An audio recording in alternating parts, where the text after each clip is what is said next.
గురుగారు, క్రోధినామ సంవత్సరానికి సంబంధించి కన్యా రాశి వారికి ఎలా ఉంది? కన్యా రాశి ఉత్తరా నక్షత్రము 2, 3, 4 పాదాలు, హస్తా నక్షత్రము 4 పాదాలు, చిత్తా నక్షత్రం 1, 2 పాదాలు కలిపితే కన్యా రాశి అవుతుంది. ఆదాయము 5, వ్యయం 5, రాజపూజ్యత 5, అగౌరవము 2. కన్యా రాశి వాళ్లకు చాలా అంటే చాలా బాగుంది.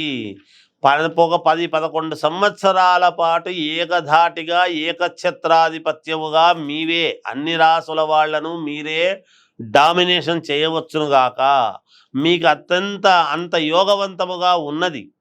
మన వ్యక్తిగతమైనటువంటి జాతకాలలో ఏమైనా లోపాలు ఉంటే తప్ప రాశి ప్రకారముగా అయితే 100% మహాద్భుతమైనటువంటి యోగవంతమైనటువంటి కాలము కన్యారాశి వాళ్ళది. 12 రాసుల్లోనూ కన్యారాశి అనేటువంటిది 1వ అనే దాంట్లో నంబర్లో ఉంటుంది గాక.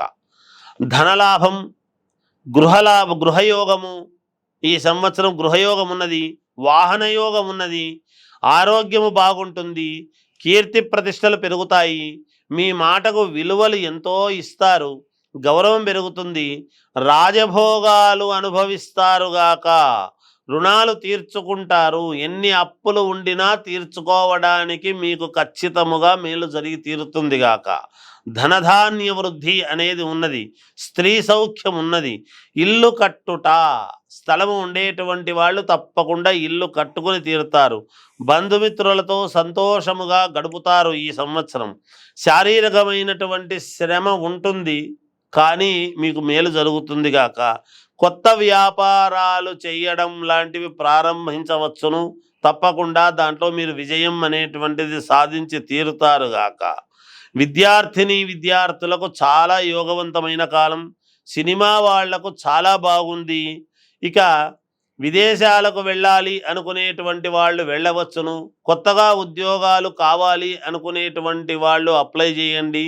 ఉద్యోగాలు అర్హతను బట్టి మీకు తప్పకుండా వచ్చి తీరుతాయి. రాజకీయ నాయకులకు గజకేసరి యోగం అని ఉన్నది.